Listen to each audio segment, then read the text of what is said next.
أما بعد فأعوذ بالله من الشيطان الرجيم بسم الله الرحمن الرحيم إن الله وملائكته يصلون على النبي يا أيها الذين آمنوا صلوا عليه وسلموا تسليما بابا سے بلند دباغ پڑھیں الصلاة والسلام علیکہ یا سیدی یا رسول اللہ وعلى آلك وأصحابك يا سيدي يا حبيب الله الصلاة والسلام عليك يا سيدي يا نبي الله وعلى آلك وأصحابك يا سيدي يا رحمة للعالمين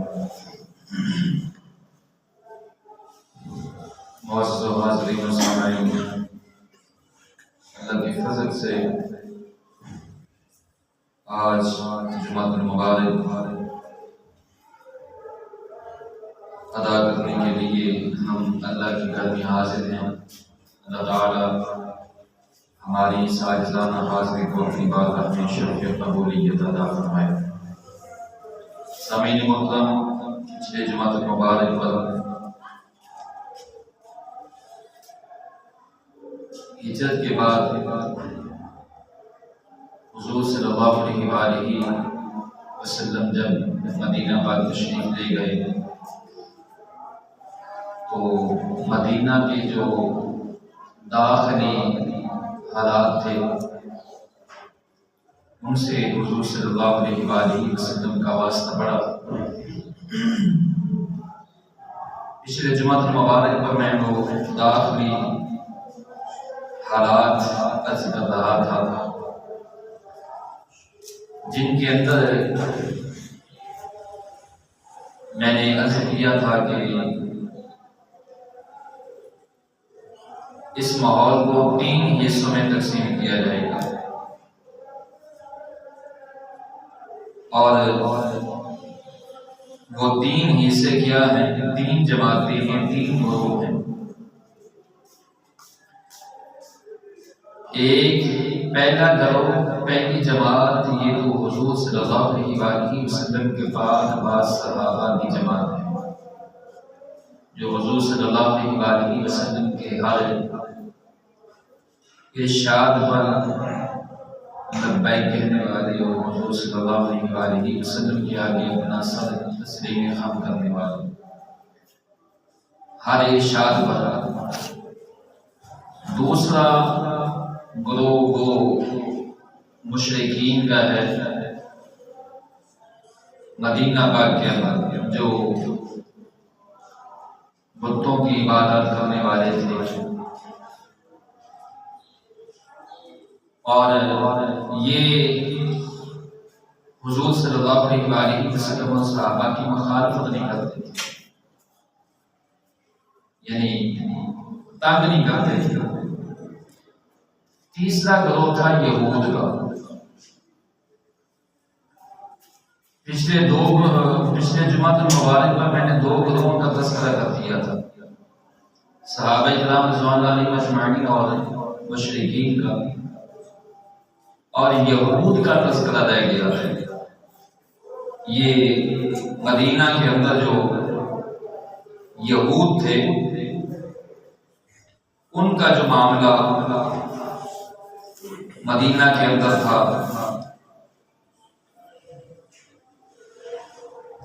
وہ کیا ان کا طریقہ کار تھا، اور یہ کون لوگ تھے، کہاں تھے، کہاں سے یہ حجاز میں آئے تھے۔ اصل کے اندر یہ لوگ اشوری اور رومی ظلم و جبر سے بھاگ کر حجاز میں پناہ گزین ہوئے تھے۔ یہ رومی تھے اور شورا میں رہنے والے، ان کے ظلم سے یہ بھاگ کر آئے تھے۔ جیسے آج ایک بڑی مثال ہے سمجھنے کے لیے فلسطین اور اسرائیل۔ فلسطین کا جو معاملہ ہے، یہاں یہودی شروع سے آباد نہیں تھے، بلکہ فلسطینیوں نے انہیں پناہ دی تھی۔ میں اس طرح مثال دے کر یہ بات سمجھانا چاہتا ہوں، ویسے تو اس کی لمبی تفصیل ہے۔ اب جب انہوں نے پناہ دے دی اور یہ یہاں بیٹھ کے یہ یہودی قوم جو ہے یہ بہت سازشی قوم ہوتی ہے، شروع سے لے کر یہ سازشی ہے۔ تو آج جب ان کے پاؤں وہاں جم گئے تو آج وہ فلسطین کے اندر وہ مالک ہی اپنے آپ کو سمجھتے ہیں۔ اسی طرح حجاز کا معاملہ ہے، یہ یہودی اصل میں رومی تھے، شورا اور روم کے ظلم و جبر سے تنگ آ کر وہاں سے یہ بھاگ کر نکلے، حجاز کے انہوں نے آ کر بنا دی، اور یہ حقیقت میں عبرانی تھے، حقیقت یہ عبرانی تھے، لیکن حجاز میں جب یہ انہوں نے پناہ لے لی اور یہاں رہنے لگے تو اس کے بعد ان کی مذاقتہ زبان اور تہذیب وغیرہ بالکل عربی رنگ میں رنگ گئی۔ جس علاقے میں انسان رہتا ہے کچھ مدت کے بعد وہاں کا رنگ جو ہے انسان وہ اختیار کر لیتا ہے، وہاں کی زبان انسان کو آ جاتی ہے۔ مثال کے طور پر آپ دیکھیں گے ہمارے ملک میں، ہمارے اس صوبے میں پختون آئے، ان کی بازار زبان اپنے علاقے کی پشتو زبان تھی اور وہ اردو بھی نہیں جانتے تھے۔ اردو بولنا، اردو سمجھنا ان کے لیے دشوار تھی، لیکن آج کیا ہے کہ وہ پنجابی بھی بولتے ہیں اور وہ پنجابی سمجھتے بھی ہیں، اردو تو درکنار۔ تو جس علاقے میں انسان رہتا ہے کچھ وقت کے بعد انسان وہاں کا ماحول جو ہے اس کو اپنا لیتا ہے، وہاں کی تہذیب اختیار کر لیتا ہے۔ وہ پنجابی کا ایک مقولہ بھی ہے، ذات ملوک کے ریت ملوک، تو انسان ریت ملوک ہوتا ہے، ذات ملوک نہیں ہوتا۔ تو یہ عربی رنگ میں یہ رنگ ہے، یہاں تک کہ ان کے قبیلوں اور افراد کے نام بھی عربی ہو گئے، اور ان کے اور عربی کے آپس میں شادی بیاہ رشتے بھی طے ہو گئے۔ جس علاقے میں انسان رہتا ہے وہاں رشتہ داریاں بھی ہو جاتی ہیں، اور بلکہ شروع سے یہ معاملات ہیں کہ جس علاقے میں کوئی جو ہے نا وہ مہاجر بھی آئے نا، کسی علاقے میں مہاجر آ جائے گا، اس کے حالات اگر بہتر ہوں تو وہاں کے جو مقیم ہوتے ہیں بہت جلدی اس سے رشتہ داری اپنا لیتے ہیں۔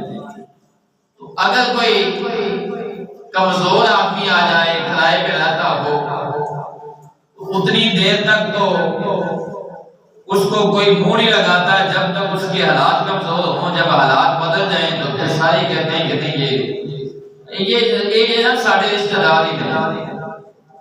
ہاں، وہ جب عربی حجاز میں رہنے لگ گئے تو انہوں نے وہاں اپنے بچوں کی شادیاں بھی کر لی اور ان سے رشتہ داری بھی ہو گئی۔ اگلا معاملہ یہ ہوا کہ لیکن ان سب کے باوجود ان کی نسلی عصبیت برقرار رہی، زبان بدل گئی، تہذیب بدلی، شادی بیاہ رشتہ داریاں ہو گئی، لیکن قومی عصبیت جو ہے، مذہبی عصبیت یہ برقرار رہتی ہے۔ یہ ذہن میں رکھیں، یہ شروع سے ہے، انسان کی یہ چینج نہیں ہوتی اور ان کے بھی مذہبی عصبیت چینج نہیں ہوتی۔ آج کسی کی بھی رشتہ داری کسی بڑے خاندان سے بھی ہو جائے، دوسرے خاندان کے اندر ماحول چینج ہو سکتا ہے، یہ مانا جائے گا، تہذیب چینج ہو سکتی ہے، سب کچھ چینج ہو جائے گا، لیکن قومی عصبیت چینج نہیں ہوتی۔ یہ کسی بھی موقع پر کسی موڑ پر جا کر انسان اپنی قومی عصبیت ظاہر کر دیتا ہے، وہ ظاہر ہوتی ہے مذہبی عصبیت جو ہے یہ بھی چینج نہیں ہوتی. کسی جگہ پر بھی انسان جو ہے وہ اپنا مذہب جو ہے وہ عصبیت جو ہے وہ ظاہر کرتا ہے، یہ نہیں بدلتی. تو یہی بات یہود کی ہے کہ ان کی قومی عصبیت وہ رہی، اسی پر وہ قائم رہے. اور وہ عرب کے جو حجاز کے رہنے والے تھے، جو عربی تھے، ان سے اپنے آپ کو بہتر جانتے تھے. وہ کہتے تھے کہ ہم نبیوں کی اولاد ہیں، ہم بنی اسرائیل سے ہیں، یہود بنی اسرائیل سے ہیں. تو وہ کہتے تھے کہ ہم نبیوں کی اولاد ہیں اور ہم آپ لوگوں سے بہتر ہیں، ہماری قومیت بہتر ہے، مذہبی لحاظ سے ہم آپ سے بہتر ہیں، ہمارے پاس کتاب ہے اور حجاز والوں کے پاس کتاب نہیں تھی، یہود کے پاس کتاب تھی. اور اس سے بڑھ کر بات یہ ہے کہ انہوں نے معاشی نظام جو ہے وہ اپنے قابو میں لے لیا تھا، اپنے ہاتھ میں لے لیا تھا. مدینے کا، حجاز کا، وہ اکثریت لوگوں کو قرضہ دیتے تھے اور قرضے کے اوپر سود لگاتے تھے. اوس اور خزرج دو قبیلے تھے حجاز کے اندر، مدینہ کے اندر، یثرب کے اندر دو قبیلے تھے بڑے، اور دونوں قبیلوں کے اندر شروع سے خاندانی ایک جنگ، ایک لڑائی چلی آ رہی تھی. یہود نے اس جنگ کا، ان دو قبیلوں کی لڑائی کا فائدہ یہ اٹھایا، معاشی نظام انہوں نے اپنے ہاتھ میں لیا پہلے، اور پھر ہوتا یہ تھا کہ حجاز کے اندر جس کو بھی کوئی ضرورت ہوتی یہود اس کی مدد کرتے، اس کو قرضہ دیتے اور اس پر جو ہے وہ سود لگاتے. وہ سود کے نیچے دبتا ہوتا یہ کہ وہ آہستہ آہستہ اپنی زمینیں، اپنی جائیداد فروخت کرتے ان کے ہاتھوں. اور اگر یہ اوس اور خزرج دو قبیلوں کی جنگ آپس میں کچھ ٹھنڈی پڑتی، ان کو نظر آتا کہ جنگ ٹھنڈی ہو رہی ہے اور یہ آپس میں صلح کر رہے ہیں، تو وہ پھر درمیان میں ایسی چال چلتے، سازش کرتے کہ ان کی جنگ جو ہے وہ بھڑک جائے اور اسے پھر بھڑکا دیتے. یہود قطر یہ نہیں چاہتے تھے کہ اوس اور خزرج یہ دونوں قبیلے آپس میں صلح کر لیں. اگر ان دو قبیلوں کی صلح ہوتی، ان کا کاروبار بند ہوتا، ان کی آپس میں صلح ہو جاتی اور ان سے سود کے زمرے میں جو انہوں نے زمینیں ہتھیائی تھی، جو جائیداد انہوں نے ہتھیائی تھی، ان سے ہو سکتا ہے یہ دو قبیلے اکٹھے ہو جاتے تو ان کو واپس کرنا پڑتا اور وہ سود دینے سے انکار کر دیتے. لہذا انہوں نے یہ چاہا کہ یہ دو قبیلے آپس میں لڑتے رہے. آج بھی آپ غور کر لیں، اگر کسی علاقے میں کہیں دو قبیلے، دو خاندانوں، دو قوموں کے اندر اگر کوئی جھگڑا ہو جائے، اگر اس لڑائی اور جھگڑے پر غور کیا جائے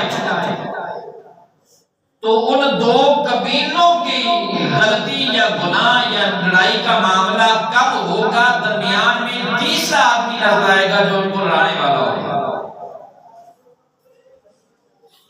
اور یہ جو ایسے کام کرنے والے ہیں یا ایسی ذہنیت رکھنے والے لوگ ہیں، یہ سمجھ لیں یہ وہ یہودیوں کی سازش ہے. آج بھی وہ یہودیت جو ہے وہ موجود ہے، یعنی ذہنی طور پر، کیونکہ یہ طریقہ یہود کا ہے. آج بھی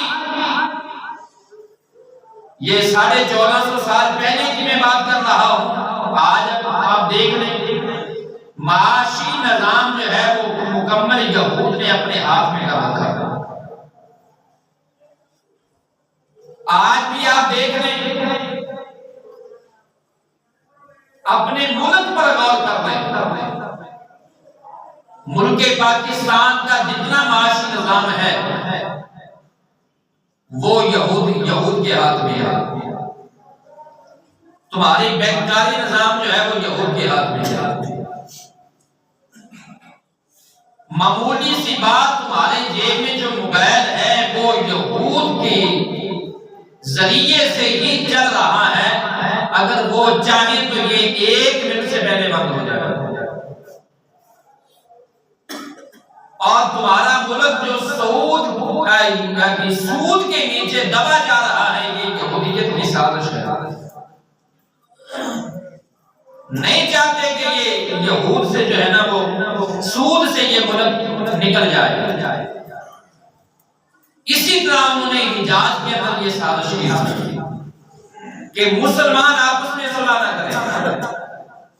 پہلے معاملہ تھا حضور صلی اللہ علیہ وسلم سے آنے سے پہلے اوس اور خزرج کا کہ ان کے آپس میں صلح نہ ہو، اور جب حضور صلی اللہ علیہ وسلم یثرب میں مدینہ پاک میں تشریف لے آئے تو اب ان کا معاملہ سیدھا جو ہے وہ حضور صلی اللہ علیہ وسلم کی طرف رخ ہو گیا اور مسلمانوں کی طرف، کیونکہ نبی پاک صلی اللہ علیہ وسلم تو وہ جو ان کا نظام تھا سود کا، اور وہ جو لڑائی جھگڑے آپس میں چل رہے تھے، حضور صلی اللہ علیہ وسلم کے ذریعے سے اوس اور خزرج میں صلح ہو گئی تھی، یہ آقا کریم صلی اللہ علیہ وسلم کے وسیلہ سے۔ جب ان کی آپس میں صلح ہو گئی، انہوں نے حضور صلی اللہ علیہ وسلم کی بارگاہ میں آ کر اسلام قبول کر لیا، ایمان قبول کر لیا۔ اب یہود کو یہ سب سے زیادہ تکلیف دے بات سے،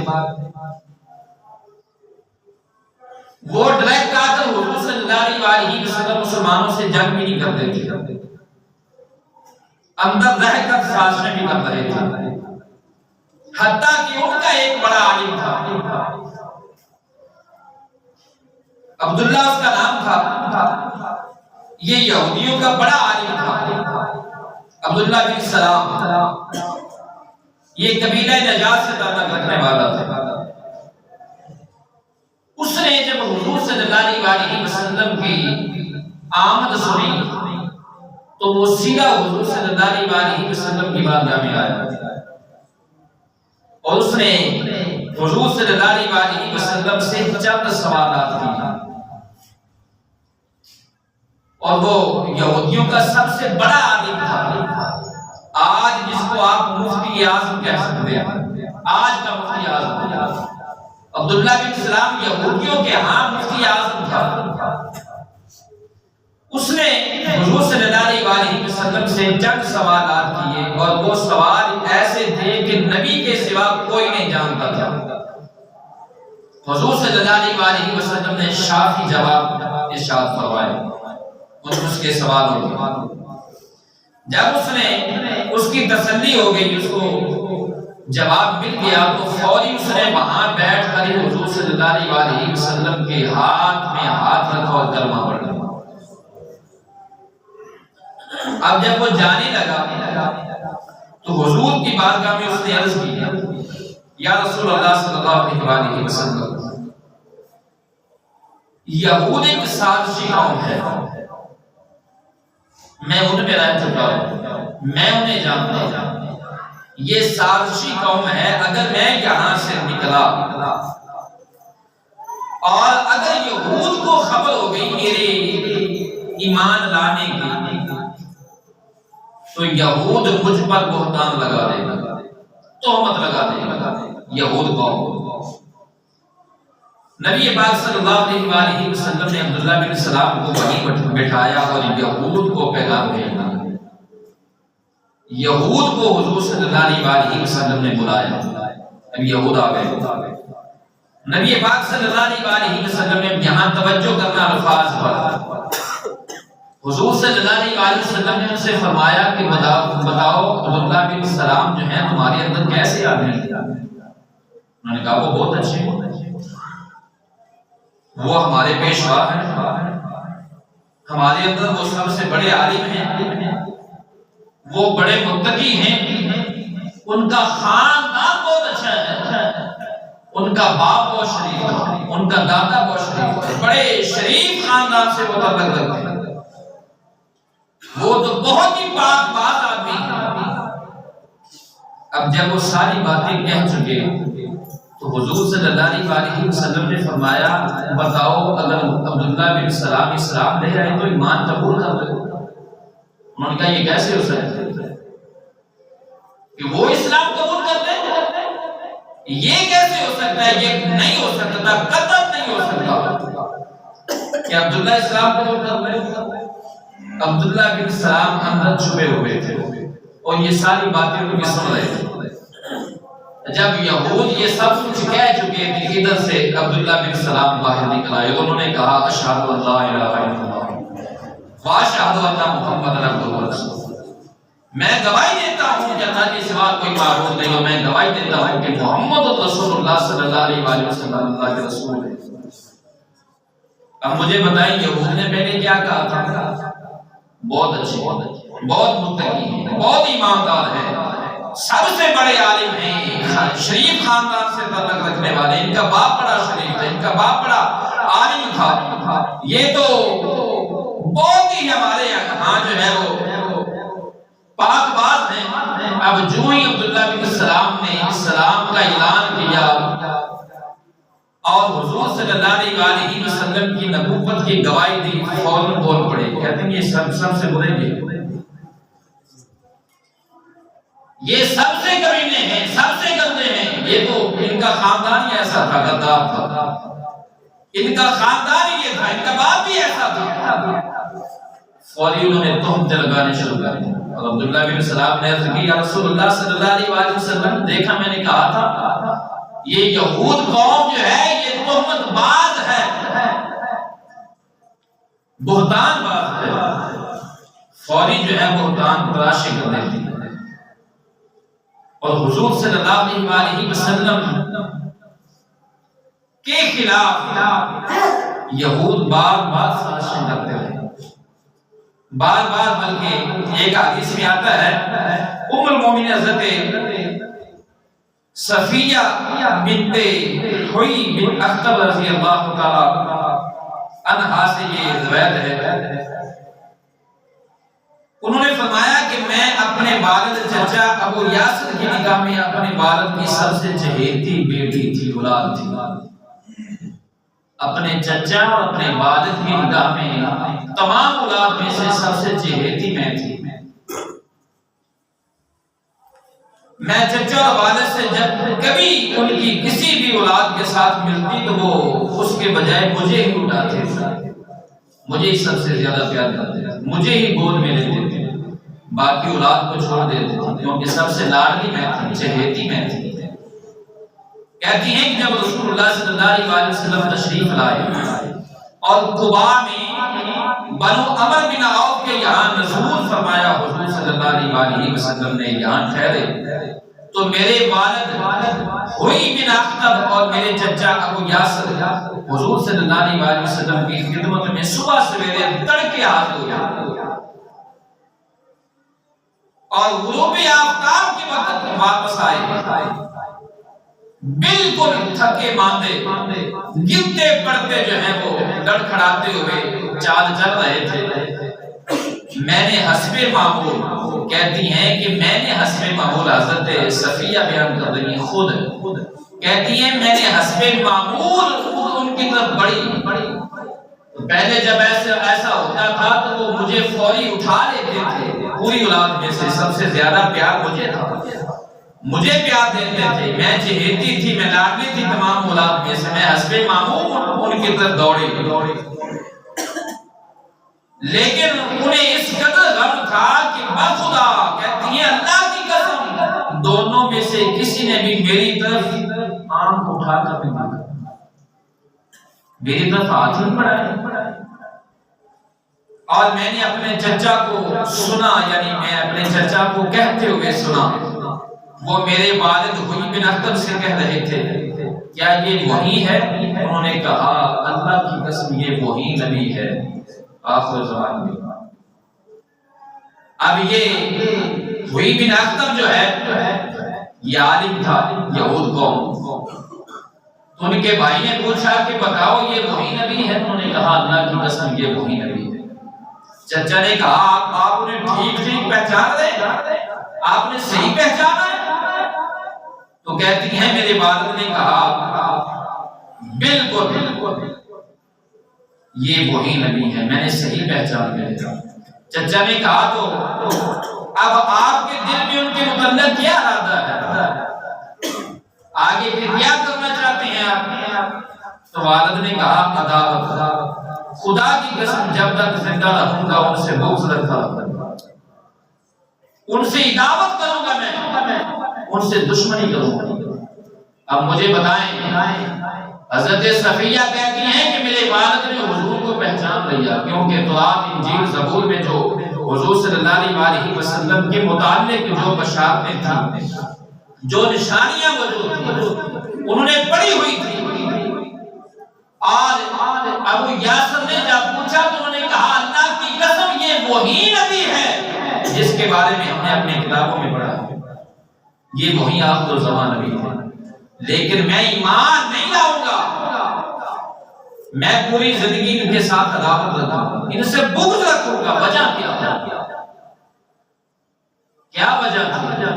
جب پہچان بھی لیا کہ آخر الزمان نبی نہیں ہے، پہچان لیا اور اچھی طرح سمجھ گئے، اس کے باوجود ایمان لانے کے اندر آڑ کیا تھی؟ وہ قومی عصبیت تھی، وہ مذہبی عصبیت تھی جو آج بھی لوگوں کے اندر موجود ہے۔ آج بھی کچھ لوگ کہتے ہیں نہیں پڑھا ٹھیک ہے، اچھا ہے، سب کچھ ہے، لیکن کی کریے یہ گا کمی ہونا سی کمی دی عزت کریے، کمی پیچھے نوازنا پڑی، ایک آدھے کمی آ لینا، ایک آدھے ماری قوم دینا ہے جی موچی ہے جی فلام۔ یہی بات اس نے کہی تھی، اس نے کہا ٹھیک ہے نبی وہی ہے، یہی آخر زمان نبی ہے جس پر اللہ نے نبوت کا دروازہ بند کر دیا، یہی امام الانبیاء ہیں، میں نے اچھی طرح پہچان لیا۔ لیکن یہ بنی اسماعیل سے کیوں آئے ہیں؟ بنی اسرائیل سے نہیں آئے، ہم بنی اسرائیل سے ہیں، یہ بنی اسماعیل کی طرف سے آ گئے ہیں۔ لہذا اگر بنی اسرائیل کی طرف سے آتے تو ہم فوری ان کی بارگاہ میں حاضر ہو کر کلمہ پڑھتے، ہم ان کی حمایت کرتے۔ یہ بنی اسماعیل کی طرف سے آئے ہیں تو بنی اسماعیل سے قومی عصبیت تھی، ہے تو ایک گھرانے ایک خاندان سے تعلق رکھنے والے تھے، یہ ہے تو یعقوب کی اولاد ہی تھی علیہ السلام والسلام، ہے انہی کی اولاد۔ آج شاخیں جو ہیں وہ چینج ہوئی، ایک اولاد میں سے حضرت اسماعیل علیہ السلام، دوسری اولاد سے حضرت اسحاق علیہ السلام، اور وہ حضرت اسحاق علیہ السلام کی اولاد سے آ رہے تھے بنی اسرائیل۔ پیچھے دادا باپ ایک ہے حضرت ابراہیم علیہ السلام، ایک ہی باپ کی اولاد ہے، شاخیں چینج ہو گئی، اور یہی قومی عصبیت نے رکاوٹ بن گئی۔ انہوں نے کہا یہ بنی اسماعیل سے آئے ہیں، بنی اسرائیل سے آتے تو ہم ان کی حمایت میں کھڑے ہو جاتے، ہم تلواریں لے کر باہر نکلتے اور ان کے بازو بنتے۔ یہ بنی اسماعیل سے آئے ہیں، ہم ان کا کلمہ نہیں پڑھیں گے، پوری زندگی ان کی مخالفت کریں گے، پوری زندگی مخالفت کرتے رہے، اور یہی آج یہودی جو ہے اسی قوم سے یہودیت چلی جا رہی ہے۔ آج یہود جانتے ہیں یہ محمد رسول اللہ صلی اللہ علیہ وسلم آخری نبی ہے، یہود جانتے ہیں نبوت کا دروازہ ان پر بند ہے، جانتے ہیں یہ سچے نبی ہیں، جانتے ہیں یہ جو کتاب لے کر آئے ہیں یہ لا غیب ہے، حق ہے، یہ دین سچا ہے، سب کچھ مانتے ہیں، لیکن بغض کیا ہے ہمارے بڑوں نے نہیں مانا۔ بغض یہی ہے ہمارے بڑوں نے نہیں مانا، ہم کیسے مانے؟ تو بات یہ ذہن میں رکھ لیں، یہ یہود کی سازش تھی۔ مدینے کے اندر تیسری قوم تھی۔ پچھلی جمعۃ المبارک پر 2 قوموں کا میں نے تذکرہ کر دیا تھا۔ اگلے جمعۃ المبارک جو آ رہا ہے، یہ مدینے کا داخلی جو ہے حالات تھے مدینے کے۔ اگلے جمعۃ المبارک پر انشاءاللہ میں خارجی حالات جو ہے وہ کروں گا احباب کے ساتھ، کہ مدینے کے خارجی حالات ہجرت سے پہلے کیا تھے۔ اللہ رب العزت کی بارگاہ میں دعا ہے اللہ تعالیٰ مجھے آپ احباب کو حضور صلی اللہ علیہ وسلم کی سیرت مطہرہ کو سمجھنے عمل کرنے کی توفیق